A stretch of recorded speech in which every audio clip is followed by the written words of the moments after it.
All right. And may I ask you to accept recording, Carla? Yeah, I did. All right, wonderful. So we're going to go ahead and get started. You've talked with Matt, but I am Taylor Reeder.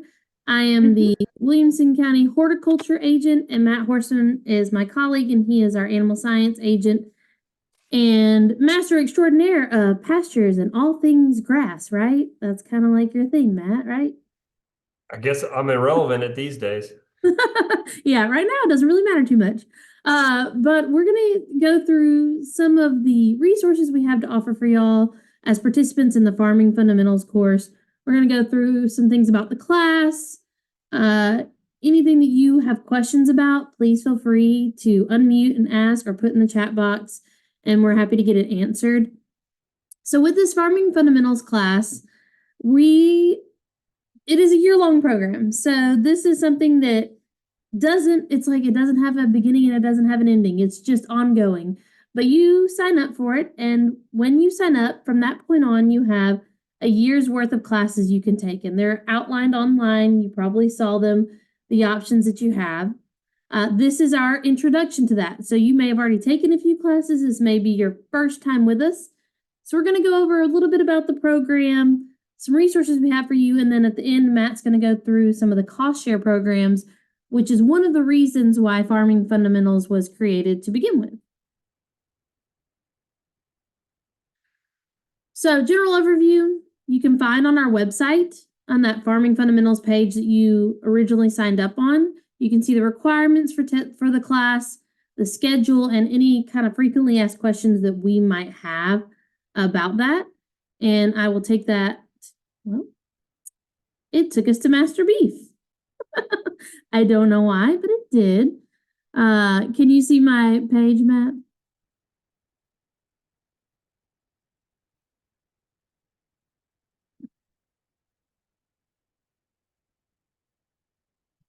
All right. We good? Where Farming Fundamentals is now on there? Yeah, all right. So you've probably gone through this. This is the Farming Fundamentals main landing page. It goes through the class schedule. So here we are at the Introduction to Farming Fundamentals. Next class will be sprayer calibration, fruit pruning. So as you can see going through this, it's a wide variety of classes. And what we originally started with Farming Fundamentals was we wanted people to get a taste of different aspects of agriculture and horticulture that they could do on their own property. So we're not going to, in a lot of these classes, we're not going to go super in depth on the topics. It's just to give you a taste of these elements that you can utilize on your own land. Maybe it's you want to start cover cropping. Maybe it's you want to start a fruit orchard, or you want to raise cattle, small ruminant. We're going to give you a little bit of a taste of that, and then you can decide if you want to go deeper. And we have programs that go deeper into all of these topics. So this gives you kind of just a good general overview of agriculture and horticulture in Tennessee. And I mentioned earlier, one of the reasons it got started was because of some of our cost share programs. Farming Fundamentals is actually a program through the University of Tennessee. It's a statewide program, and by taking this course, you will be able and eligible for Ag Enhancement Program, which Matt will go over a little bit later. And it's a cost share program through the Tennessee Department of Agriculture. On the website, like I said, you can find some frequently asked questions about what the class is, some requirements we have, the topics we might cover, the format of the program, etc. So you can go through that if you have questions. Our contact page is down here at the bottom, and you can reach out to us, but you have our information in Matt's email he sent out to you. So reach out anytime you have questions. All right. Other resources that we might have available to you. So not just Farming Fundamentals. We are not just Farming Fundamentals. We do a lot of different programs. We have our Master Series. I teach our Master Gardener class. Matt does our Master Horse, Master Small Ruminant, Master Beef. And then we have other hands-on classes as well. You can find all of this information on our website. So if you go on our website, you will find, let me get this up here. Oops, that's not us. So we've got on here page on our horse classes that we offer, our resources. So on here, I've got Go ahead and click on our resources, equine resources. Each of these pages has resources that might be useful and valuable to you. So we've got on here some publications, farm visit requests, if you would like someone to come out and take a look at your farm, give you some ideas and some advice. We're happy to do that. That's a service that we offer. I also offer site visits to homeowners through our diagnostic team. We have, there we go. It'll be easier to show you all this way. There's our service directories. So with each of these, we also have our service directory where you can find useful resources for you within the community. Maybe it's a new veterinarian, fence building. You can see on this list a lot of great resources. And if you click on it, horse trainers.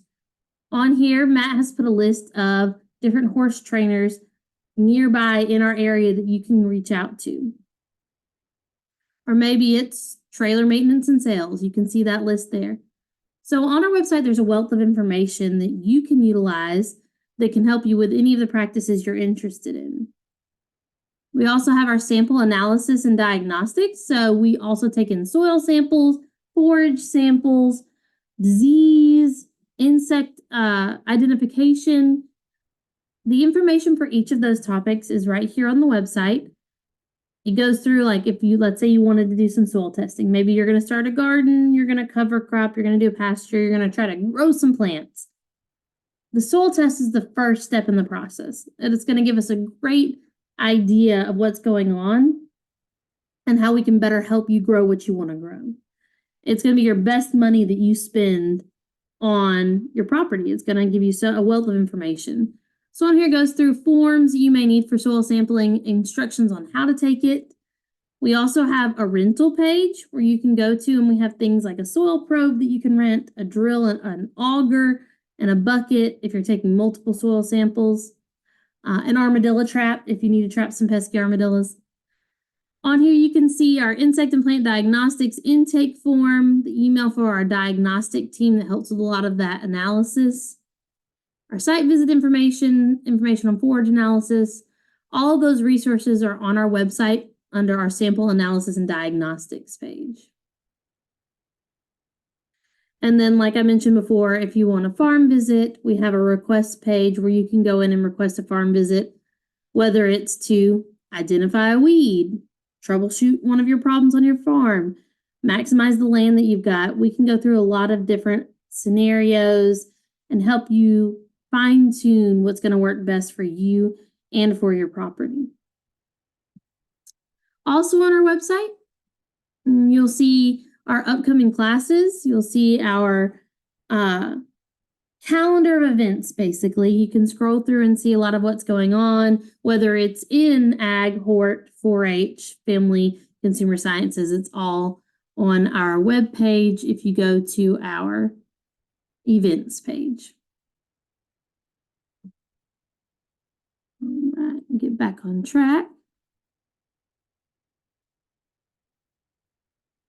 So there's some resources for you that we can help you with, and we're always just a phone call, email, text, stop by.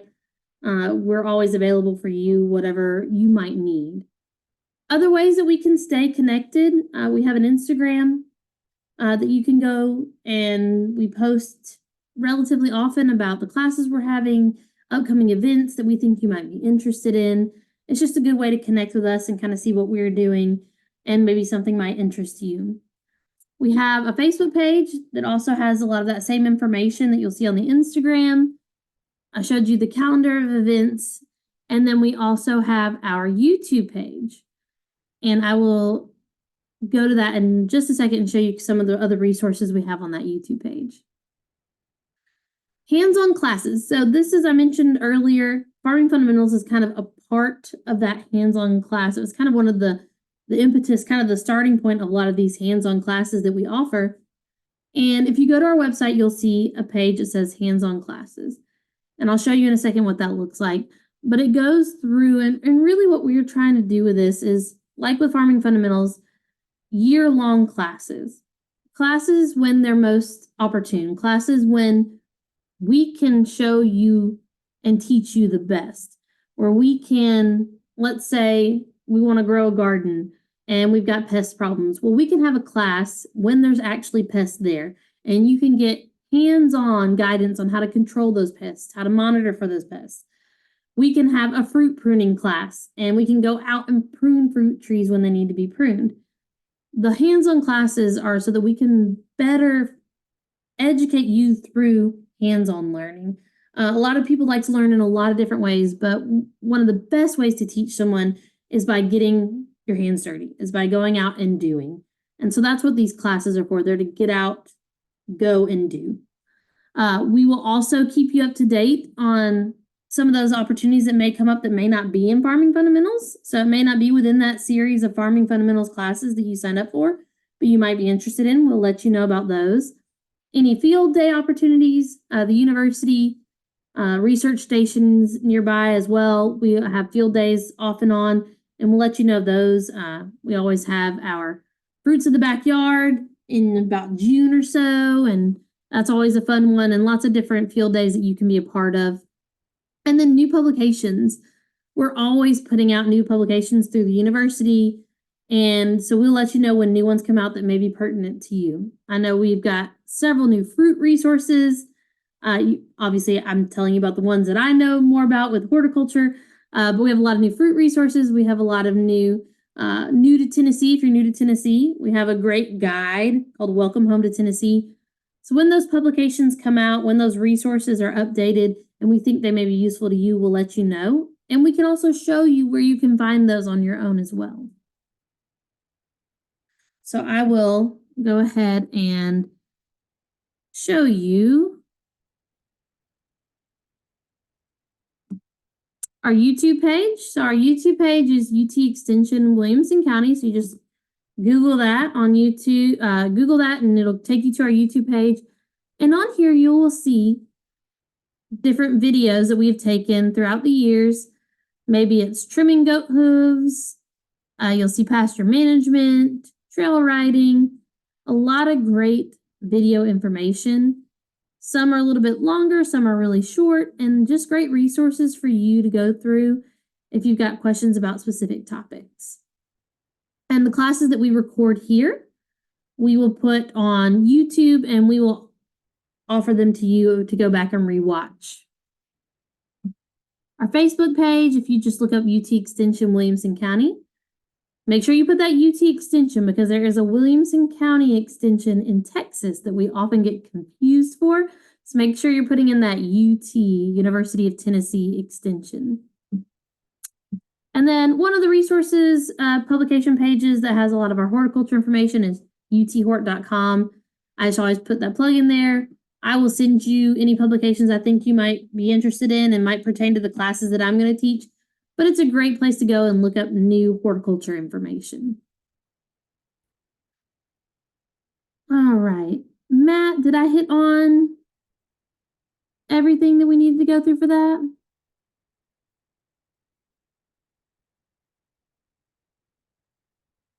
I think so. If you'll let me take over sharing, I'll switch over here. All right. Let's see here. I do want to real quick share. Oh, I didn't show the hands-on class thing. Yeah, and I can grab that. So one of the things that is a function of what the Farming Fundamentals is that we didn't have an opportunity for people to get, like Taylor mentioned at the very beginning, an opportunity for people to get kind of a sampling. We either had full-on Master's Series classes, or we just had some random one-off classes, but there really never was a good way for people to figure out, like we always try to tell people, wade in rather than dive in. So there was not a good opportunity for people to sample and either do it themselves in a very small way or see how it can be done in a very small way. And there's no better way to do that than actually to go to someplace that is a small operation and see how they're doing it. So this Farming Fundamentals was that creation to be able to answer that class. It also served a purpose for the ag enhancement that Taylor's mentioned that we'll talk about a little bit later. So you can see it's a small sampling. So it's not near all the sampling of all the classes that we offer. Taylor mentioned the hands-on classes. So I do want to show you there. So with your registration for the Farming Fundamental class, you do get access to the classes that you see here. And like I said, We do add classes as soon as this class on sprayer calibration in February is over. We'll add another class, either that class or another, maybe a similar class for February of 2025. So you're always going to see years worth of classes on here. But it's not encompassing of all the classes that we offer. You can see that there's about 100 hands-on classes that are available. New ones are being added on a weekly or monthly basis. So you can always come back here and check to see the most up-to-date, most recent classes being added. And so when you click on just a list of individual classes, you're going to see a whole list of classes that are available. These classes are available as one-offs. So if you are in farming fundamentals and you see that you did fruit pruning and see you don't, hey, there's no other fruit related, or there's not as many fruit related topics as I might be interested in here. I'd like to see what some other fruit classes are. You can go over here, come down to horticulture and go into click on individual classes or select fruit. You can see the other fruit related classes that are on here. So you can take any one of these as an individual class. Just click on the link and go to the registration. About every class is roughly $10. Outside of a few that involve materials that you may take home. So if you really like that one fruit class and you want to dive in because you want to get some fruit trees and you want to be able to kind of learn all about it, you can also look at what we have like the fruit series, and that's encompassing of all the different fruit related classes all put into one for a much lower cost than trying to pay for each one of them individually. So it's there to be able to give you an opportunity to try to pick and choose the classes that best fit what you're interested in and what in the manner and the time of year that works best for each one of you. So we've broken each of these down into master's programs, individual classes, and topic series. So the difference between the topic series and the master's programs are the master's programs do involve an official certification that you potentially can get. They also involve access to a virtual series that comes from a lot of a state-related organized with some really high-quality speakers from all over the Southeast and Tennessee. But you can see what other classes are available. Just go to the hands-on classes, click on that. You can see there's some on craft products. So if you're interested in doing any type of craft brewing and craft smoking of meats with local products, then those are available, as well as mechanics and fruit and food preservation. So like I said, things are being added all the time. Things are being removed. So check back frequently to see the classes. I do want to remind everybody, once you sign up for the Farming Fundamentals class, you get access to all of these programs. You do not need to register individually for each one of these classes. You don't need to let us know if you are going to not be able to make it. We'll just know that we're going to put you on the list. You're going to see a reminder each and every time that you're eligible to come to that class. So after that, just we'll be welcome to have you there and hope to see you, but no need to register or no need to let us know if you can't attend. So you already get access. You want some of the other classes you see along the way, then feel free to grab those as well. All right, we'll switch over here if we can get into some of the cost share programs. So the other is we have the Farming Fundamentals program ties two ways. We tied it into basically an opportunity to sample a bunch of different classes, but it also ties we have a bunch of people that might be taking this program because it is a requirement through the Ag Enhancement program, which the Ag Enhancement is a state cost share program. And then we're also going to talk about a federal cost share program that's administered through the state and local counties. So let's get through that. So first, the Tennessee Ag Enhancement Program is a cost share program through the state of Tennessee, the Department of Agriculture, and they are the funding source for this. This started out a long time ago as a program for the the tobacco settlement. So when the tobacco settlement happened, they had some excess funds, and they had some parameters at which they had to be able to utilize these funds. One of them was very specifically agriculture, because tobacco was an ag product. So it started out with the cattle industry. Tennessee cattle were doing very, very poorly in the West, and every time that a truckload of cattle went out there, they kind of got hammered on pricing, and they did not like the quality of the cattle. So coming back, people decided, and we're very grateful for that, decided to use some of those ag enhancement funds to try to improve the quality of Tennessee cattle, and that was through the bulls. And so by trying to narrow the range of bulls and improve the quality of bulls that are being used, they've dramatically increased the quality of cattle that head out west. So now the Tennessee cattle are really in high demand. So that's that's been the impetus for this program. It's become a home run from that aspect, but then that further led to other programs like hay barns and livestock equipment, many other things. To this day, it's a very strong program within the state of Tennessee's budget, and it's really a cornerstone of so many different things that we do in Tennessee. So this ag enhancement program, so with the money comes some responsibility. And so when they decided that we're going to have this cost share funding thing, we want to have some buy-in from the producer. And the buy-in from the producer is that we want to further your education. We want to see that you're furthering your education with the most up-to-date research, or just information about how to just handle situations like this. Right now, we just got a bunch of snow. What are some ways, what are some considerations that we need to do? One of the big things that we sometimes take a lax effort on is we don't think about it, for ourselves included. We don't think about water. How much do you yourself or do your other livestock need to consume with water? And so that's where some of these things are good opportunities to showcase some of that. So the Ag Enhancement Program is tied to education, and that's where the Master's Series start to fill in. They become that educational component that allow you to potentially qualify for Ag Enhancement. So just by taking the class does not automatically make you eligible for or cost share. There are a few other parameters that we're going to talk about. But the program truly is one of those things where we say, not everything is as good as it may seem. This is one that is truly as good as it seems. You literally can get cost share funding for the things that you really need to have on the farm. There's really it's not a gotcha program. We're not trying to play gotcha. They're not trying to find little ways to sneak on your farm and to track you. This is one that's really geared toward you. But there are a few things that are black and white. For the most part, there's some gray areas, but black and white in that they're non-negotiable. And a few of the non-negotiable things are the deadlines.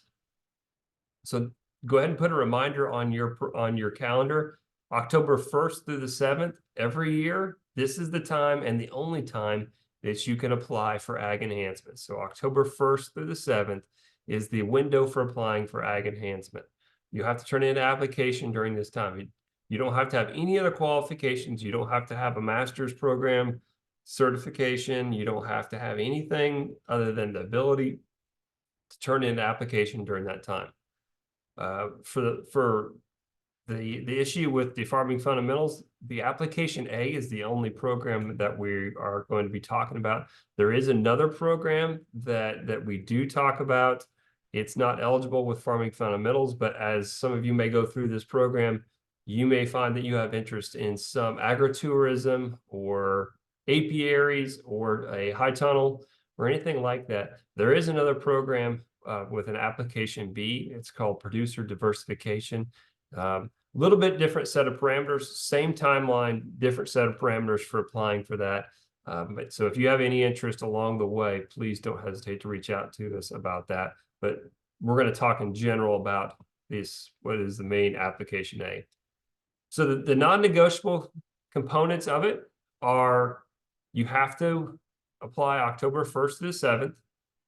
You cannot apply prior to October 1st. If you mail in your application a day early and they receive it, they take those all right to the dumpster. So do not apply beforehand. Do not apply after. Now, they do have is an online portal, so you don't have to worry about it submitting it too early. It's only open during the windows that are eligible, but non-negotiable, don't apply before October 1st and do not apply after October 7th.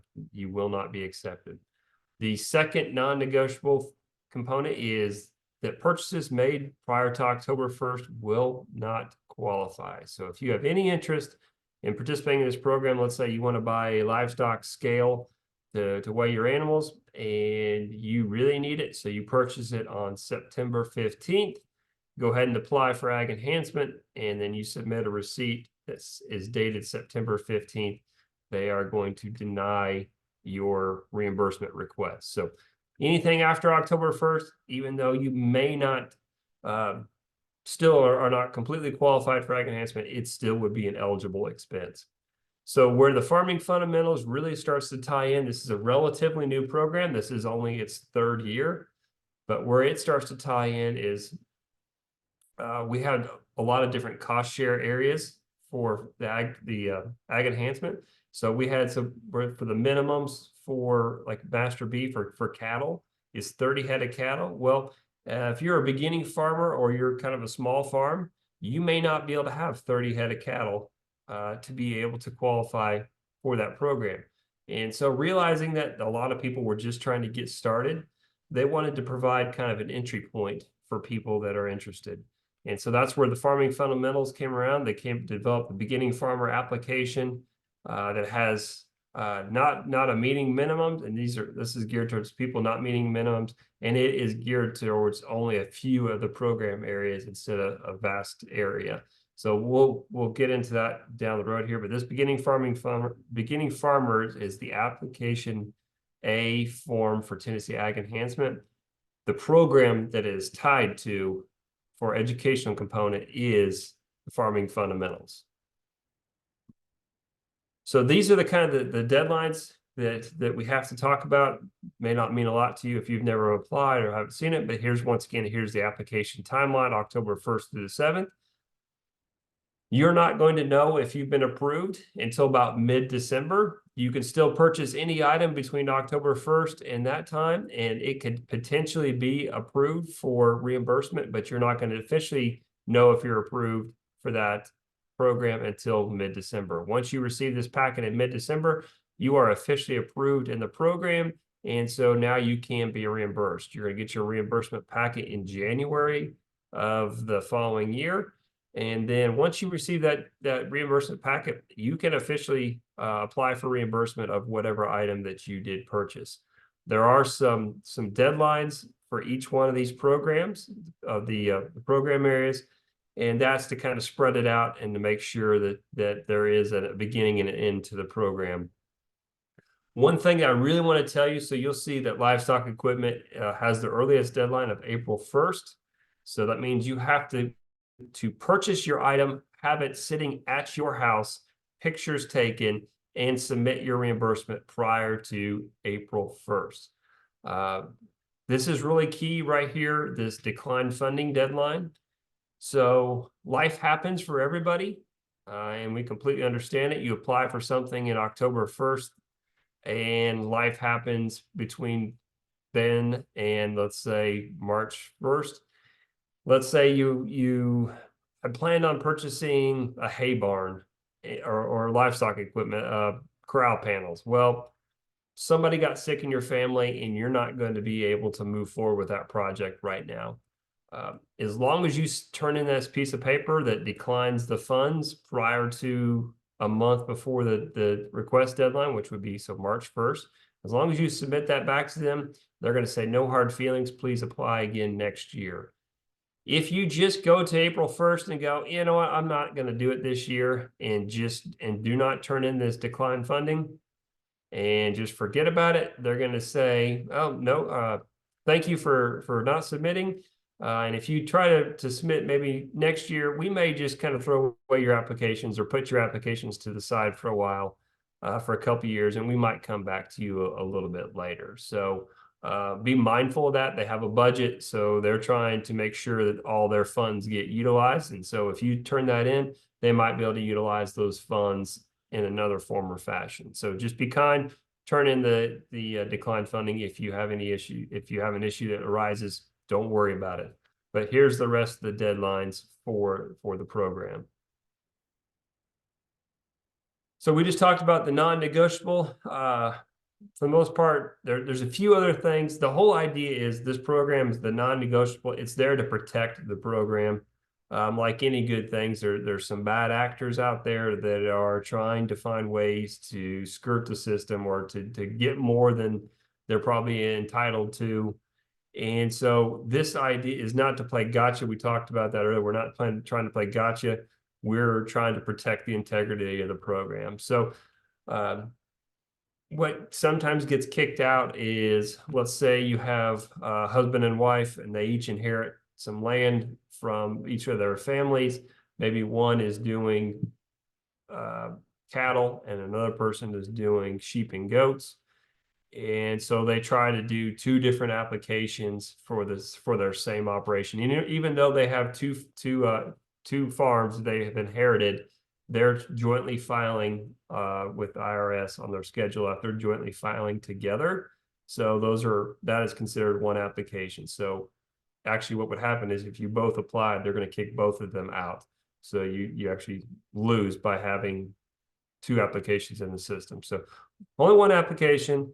Applying for multiple program areas, for having an adjusted gross income of more than 900,000, you also lose your ability to participate. And then finally, this one happens quite a bit. You go to the store, the farm store, you're picking it up or your dad's going to pick it up for you at the farm store, and they put the livestock scale in his name, and then you're the one that applied for the ag enhancement. You come back and submit it, and it's got the paid invoice in his name. And so what happens is they're going to then kick it out. So they want to make sure that you're submitting the actual paid invoice, not quotes, not having it in somebody else's name. So just a few little detail things, but all for the integrity of the program. So these, I've given you kind of an example. These are not the exact numbers that will come out that you will see in October of 2024. Those numbers typically do not come out until that August or September. So these are numbers that we have seen in the past for each one of these areas. They've actually creeped up a little bit since that period of time, but we won't know the official ones until August. And so some of these are about $1,600 to $1,800 for livestock equipment, about $2,000 for genetics is kind of what we're thinking about. And then you can kind of see on down. Hay storage, this program alternates with hay equipment. So hay storage will be on in 2024, or actually it's 2025. So you apply this year for hay storage. And then if you're interested in hay equipment, you will apply October of 2025 for hay equipment. For the most part, the rest of these things are on there every year. Those are the only two that rotate just because they're large amounts. That's why they're on a rotation. But you can see there's lots of things. So these numbers are roughly based on 50%. So they will pay $1,500. They will pay 50% up to a maximum of $1,500. So let's say you buy a $3,000 scale, they're going to pay you 50%, $1,500. You buy $10,000 worth of livestock equipment, you're going to get $1,500 or slightly more, depending on the final numbers. But that's how that works. So it's 50% up to a maximum. So where the beginning farmer program came in, we mentioned it's designed for beginning farmers that do not meet the minimum requirements. And we can kind of talk about some of those minimum requirements, but where the differences are. So here's the very bottom is the minimum requirements. So you'll see the minimum requirements for cattle for the regular program is 30 head, and that's 15 mama cows having 15 calves. But if you don't have that qualifying number, you can have anywhere from 5 to 29 head. That will qualify you for the beginning farmer program. Goat and sheep, 10 to 49, hay acres, row crop areas. So if you have cattle or goats, sheep, whatever that fall within this range, you are eligible to apply for the beginning farmer program. With the regular program, you can apply every year as long as you maintain your certification, which is every 3 years. So like this farming fundamentals program is good for 3 years. The master beef, master small ruminant, those programs are all good for 3 years. As long as you maintain those every 3 years, you can apply for the ag enhancement every year. A little bit different for the beginning farmer program. It has a maximum of 2 times that you can apply, 2 consecutive years that you can apply for ag enhancement. You're limited, instead of all those areas that you saw listed, you're limited to both the livestock equipment and genetics, but you do get two programs that go with that. So here's the requirements. You got to complete the farming fundamentals class. You do have a window that this is geared towards relatively new farms, so within the last 10 years. Schedule F filing with the IRS, there's some flexibility here. Let's say you just started this past year, so you really don't have all your animals yet. You're working on that. You may not have filed your Schedule F, so there's some leniency that comes to that, and you have to meet the minimum requirements down below. So by doing that, you apply for ag enhancement on the beginning farmer, you're going to qualify for that and be eligible for your cost share. So the second program that I want to talk just very briefly about, because like we mentioned, there's some things that might be too good to be true. This is another one of those programs that some components of it are really a benefit to the county and to the producer, and can be really widely utilized throughout our county. It's called the USDA NRCS EQIP program. It's through the United States Department of Agriculture, so through the federal government. The department is the Natural Resource and Conservation Service, and the program is called Environmental Quality Incentive Program. So the way this is, a large sum of money comes down from the federal government. It goes to the state. The state sends half that money to all of the counties, so they get a portion of all that money, and the state keeps the other half. So when you apply for the NRCS EQIP program, you apply through your local county. If they say maybe run out of funding or it's a bigger program, they may send you to the state to apply for that pool of money. But this is, once again, this is geared towards soil quality and water quality. That is the main incentive. That's the main idea of that. So just a few practices that you might find useful. Doesn't mean that you are automatically into this program like the Ag Enhancement Program. This is an application on a scoring system. So a few things that might be helpful: cross fencing, exclusion fencing. Rotational grazing is really great. It's really great for soil quality. And so that's a big priority. That's a big push. So if you can be able to time your animals being on the right time of year, not overgrazing, that can lead to improved soil quality. So that's where they fund cross fencing or exclusion fencing. Automatic waters. So if we can get you maybe out of the ponds and out of the water or out of the stream banks, and by putting up some automatic waters, that's a benefit to your property, hopefully a benefit to waterways, because ponds are a great resource, or a great place to find a lot of nasty things growing in them. Or you get this time of year, winter, where we get some of these really frigid temps.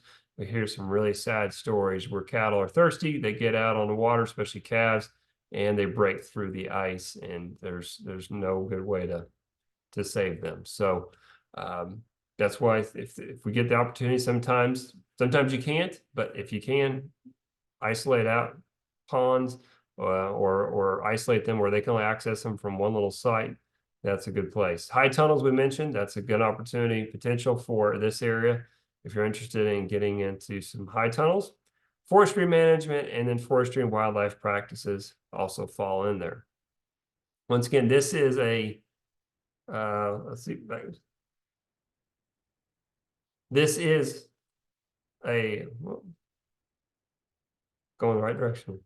This is an application period once again, and so you apply and you are scored. You get so many points based on how you score for their program, and so then the highest scoring applications are the ones that they approve. So for the most part, if you score well enough on the program, that they have funding for most of these programs to do it at a local level. The deadline to apply is typically late November, but they do have windows for some of their state money as well. And so if you have any questions, please do not ever hesitate to reach out to our district officer.